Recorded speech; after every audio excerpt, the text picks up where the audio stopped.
Hi friends, good morning. ఎలా ఉన్నారు? I hope అందరూ బాగున్నారని అనుకుంటున్నా. ఈరోజు ఒక మంచి రెసిపీతో మీ ముందుకు వస్తున్నా.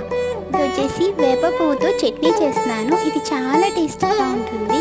At the same time very healthy అని కూడా చెప్పొచ్చు. దీనికి చిన్నప్పుడు వేపాకు రసం పట్టేవారు కదా, దీనిలో చిన్న చిన్న పురుగులు పోవాలనేసి.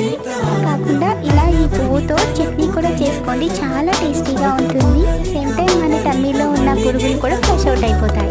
వచ్చేసి మా అమ్మమ్మ రెసిపీ ఇది. ఇంకా వేప పువ్వు కొద్దిగా ఆయిల్లో రోస్ట్ చేసి పెట్టుకుందాం. Next green chillies, tomatoes, onions, jeera and ధనియాలు అన్నిటిని ఆయిల్లో ఫ్రై చేసుకోండి. నెక్స్ట్ వీటన్నిటిని మిక్సీ జార్లో వేసుకొని ఇలా చింతపండు, సాల్ట్ అండ్ జాగ్రీ పౌడర్ వేసుకొని మిక్సీలో గ్రైండ్ చేసి పెట్టుకోండి.